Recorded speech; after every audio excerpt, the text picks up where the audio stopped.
Hello welcome, मैं डिंटू मिश्रा शिला education के इस नए यूट्यूब वीडियो में आप सभी का स्वागत करता हूं। हम धीरे धीरे एक नए प्लेलिस्ट के जोड़ते जा रहे हैं और नए लिस्ट से एक एक वीडियो को बनाते जा रहे हैं। हम ऐसा काम इसलिए कर रहे हैं क्योंकि धीरे धीरे आपका हमारा प्लेलिस्ट रेडी हो जाए, जिससे क्या हम धीरे धीरे हर प्लेलिस्ट में एक एक वीडियो छोड़ते रहेंगे। तो आज जो हमारा न्यू वीडियो है वो हिस्ट्री के ऊपर है, जो हम शुरुआत कर रहे हैं आपका एशियंट हिस्ट्री से। आपका हिस्ट्री का शुरुआत यहीं से होता है, एशियंट हिस्ट्री। तो आइए एशियंट हिस्ट्री को शुरुआत करते हैं। प्राचीन इतिहास, अच्छा एशियंट हिस्ट्री मतलब प्राचीन इतिहास।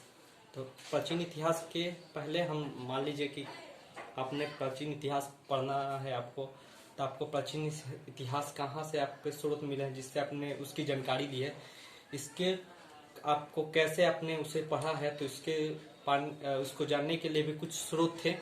तो प्रमुख स्रोत क्या थे जो प्राचीन इतिहास के बारे में आपको जानकारी देते हैं। तो देखिए, प्राचीन इतिहास को जानने का 3 स्रोत है। पहला है पुरातात्विक स्रोत, दूसरा है विदेशियों का वृत्तांत और तीसरा है साहित्यिक स्रोत। पुरातात्विक स्रोत उसे कहा जाता है कि मान लीजिए जो खुदाई में हमारे पास मिली है, जो खुदाई से प्राप्त की गई वस्तुएं हैं, जैसे अभिलेख हुए, जैसे एशिया माइनर के बेगजोई नामक स्थान पर जो खुदाई से मिले हैं, तो वो भी सबसे प्राचीन। अगर बोला जाए कि एक क्वेश्चन पूछा जाता है कंपटीशन में कि इतिहास का सबसे पुरातात्विक स्रोत कहाँ से पाया गया है, तो एशिया के माइनर के बोगजकाई नामक स्थान पर मिला है। और तो ये क्वेश्चन पूछा जाता है, बहुत वेरी इंपॉर्टेंट क्वेश्चन है, बहुत बार एग्जाम में पूछा गया क्वेश्चन है। तो ये पुरातात्विक स्रोत है सर, सबसे प्राचीन पुरातात्विक स्रोत। अगर पूछते आपसे कि कहाँ से मिला है, तो एशिया के माइनर के बोगजकाई नामक स्थान पर। दूसरा है विदेशियों के वृत्तांत। आपको पता है, आप हिस्ट्री पढ़े होंगे तो आपको पता होगा कि भारत में कई विदेशी आए जिन्होंने आके अपने किताब की रचना की, जिसमें मेघास्थनी, हैंसन, मैंने 2 एग्जाम्पल लिए हैं। मेघास्थनी जिसने इंडिका पुस्तक का निर्माण कराया, और हैंसन भी भारत आया था, आपको पता होगा। तो आप इन दोनों को एग्जाम्पल में ले सकते हैं क्या कि विदेशियों के वृत्तांत अगर कहे तो कहने का तात्पर्य यही है कि ऐसे विदेशी जो भारत आए और भारत की जानकारी देकर यहाँ पे गए थे। मेघास्थनी जो इंडिका पुस्तक है चंद्रगुप्त मौर्य के बारे में, और हैंसन जिसने आपको पता होगा कि हर्षवर्धन के बारे में उसने लिखा है। अब आते हैं साहित्यिक स्रोत। साहित्यिक स्रोत क्या होता है, तो आइए जानिए। साहित्यिक स्रोत आपका वेद तथा पुराणों से जो हमको मिली है, ऐसी जानकारी जो हमको वेद और पुराणों से मिली है, जानकारी के आधार पर हम साहित्यिक स्रोत हमारे पास मौजूद है। तो इसको हम वेद तथा पुराणों को डिटेल में पढ़ेंगे क्योंकि ये हमारा टॉपिक भी है।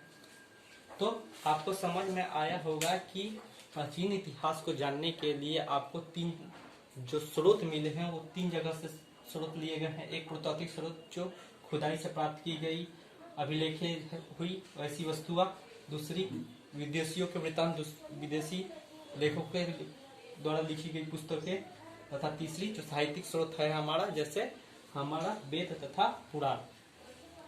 तो आइए अब वेद तथा पुराण को डिटेल में पढ़ते हैं।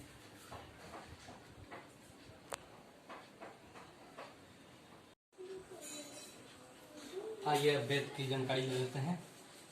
तो वेद हमारे वेदों की संख्या, वेदों की जो संख्या है हमारी कितनी है, 4। वेदों की संख्या 4 है, जिन्हें हम संहिता भी कहते हैं। तो पहला क्वेश्चन यही पूछा जाता है कि वेदों की संख्या कितनी है, तो वेदों की संख्या हमारी 4 है, जिन्हें हम संहिता कहते हैं, जिसमें सबसे प्राचीन वेद है ऋग्वेद। और पहला वेद कौन सा है, ऋग्वेद, जिससे अधिक क्वेश्चन पूछे जाते हैं और यह सबसे प्राचीन वेद भी है। इसका पहला क्या है कि यह सबसे प्राचीन वेद है। फिर पूछा जाता है कि इसमें 10 मंडल, 1028 सूक्त और 10,462 ऋचिकाएं हैं। फिर से बोल रहे हैं हम कि इसमें 10 मंडल, 1028 सूक्त और 10,062 ऋचाएं हैं।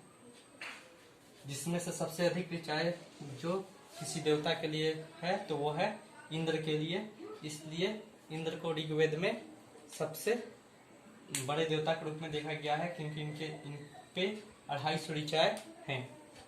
तृतीय मंडल, और कुछ जो क्वेश्चन पूछा जाता है, जो तृतीय मंडल है उसमें आपका गायत्री मंत्र का जानकारी मिलता है, जो कि विश्वामित्र द्वारा लिखा गया है।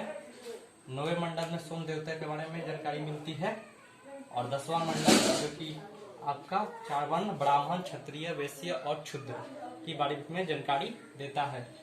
इससे यह इंपॉर्टेंट क्वेश्चन है जो हमेशा पूछे जाते हैं एग्जाम में। एग्जाम के पॉइंट व्यू से देखा जाता है सबसे इम्पोर्टेंट जो वेद है वो है ऋग्वेद, और इससे यह क्वेश्चन पूछी जाती है। दूसरा है यजुर्वेद। यजुर्वेद और यज्ञ दोनों वर्ड सेम है, तो आप याद रखिएगा य से यजु और य से यज्ञ। यह योगों के विधियों का वर्णन करता है। तो क्वेश्चन और इससे कुछ नहीं पूछी जाती, सीधी एक दो क्वेश्चन इससे पूछी जाती है। एक कि योगों के बारे में कौन सी वेद में जानकारी मिलती है, तो योगों के बारे में यजुर्वेद में जानकारी मिलती है।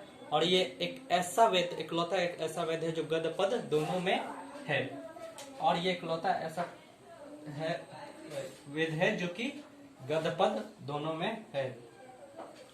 तीसरा है सामवेद। सामवेद जो गाई जाने वाली इकलौती वेद है, जो कि संगीत से इसका संबंध है। सामवेद स से संगीत, स से सामवेद। याद रखिएगा, याद रखने का भी तरीका है। गायत्री जो एकलौती यह वेद है जो कि गाई जाती है, जिसका संगीत से संबंध है। 7 सुर, सारे का मपा, इसी में जानकारी मिलती है। अर्थवेद जादू टोनों का वर्गीकरण, और अंतिम है अर्थवेद जो कि जादू टोनों का एक वर्गीकरण है। अब यह वेदों की जानकारी के बाद आइए वेद और उसके उपवेदों की भी जानकारी ले लेते हैं। वेद और उपवेद। ऋग्वेद जो है उसका उपवेद है आयुर्वेद, यजुर्वेद का उपवेद धनुर्वेद, और सामवेद का गंधर्ववेद, और अर्थवेद का शिल्प वेद। तो इस तरह से आपको पूरे वेद की जानकारी मिलती है। तो आपको वेद समझ में आया होगा। आइए पुराणों की जानकारी ले लेते हैं। कुछ वेद की तो आपको पूरी जानकारी हो चुकी होगी, अब पुराणों के बारे में जानकारी ले लेते हैं। पुराण क्या है? भारतीय इतिहास का सबसे अच्छा क्रमबद्ध विवरण पुराणों से ही मिलता है। मतलब अगर भारतीय प्राचीन इतिहास को जानना है तो अगर सही क्रमबद्ध अगर कहीं से जानकारी मिलती है तो है हमारा पुराण। पुराण के बारे में आपने सुना होगा, जो हमारे पूर्वज हैं जो पुराण की बात करते हैं, तो पुराणों की कुल संख्या कितनी है? 18। तो कुछ जानकारी पुराणों की भी हमें रखनी चाहिए, क्योंकि लोग हमसे पूछ देते हैं कि कितने पुराण हैं। तो ये आम जिंदगी में भी ये सवाल हमसे पूछे जाते हैं, इनकी जानकारी हमें रखनी चाहिए कि पुराणों की कुल संख्या कितनी है। तो 18। अब इन 18 पुराणों में 5 ऐसे पुराण हैं जिनमें राजाओं का वंशावली पाई जाती है। मतलब राजाओं का जानकारी और उनके वंश के बारे में जानकारी मिलती है, जिनमें कुछ महत्वपूर्ण ये हैं। विष्णु पुराण जिसमें मौर्य वंश के बारे में, मत्स्य पुराण जिसमें अंध्र सतावाहन के बारे में, और वायु पुराण जिसमें गुप्त वंश के बारे में। तो इस तरह से हम देख सकते हैं कि प्राचीन इतिहास का जानने का सही अगर कोई अच्छा स्रोत है तो वह है हमारा पुराण। और एक वेरी इंपॉर्टेंट क्वेश्चन जो इससे पूछा जाता है कि सबसे प्राचीन पुराण कौन सा है, तो वह है हमारा मत्स्य पुराण। तो ये हुआ हमारा एशियंट हिस्ट्री का वेद पुराण जो टॉपिक है, उस पे ये रहा वीडियो कंप्लीट। और उम्मीद है ये आपको वीडियो बहुत पसंद आया होगा। और अगर ये आपको वीडियो पसंद आया हो तो आप इस वीडियो को अपने दोस्तों में ज़्यादा से ज़्यादा शेयर करें। और अभी तक आपने हमारा चैनल सब्सक्राइब नहीं किया तो हमारा चैनल सब्सक्राइब करें, और ज़्यादा से ज़्यादा इसे दोस्तों में शेयर करें और लाइक करें। अब हमारा फेसबुक पेज जो कि करंट अफेयर से रिलेटेड है, वो उसका आपका लिंक इस वीडियो में दे दिया गया है। और हमारा टेलीग्राम पेज भी है जिसका लिंक इस वीडियो में आपको मिल जाएगा। तो उम्मीद है आप उसे लाइक करेंगे। तो मेरा ये वेदों और पुराणों से रिलेटेड जो चैप्टर है यहीं खत्म होता है। धन्यवाद।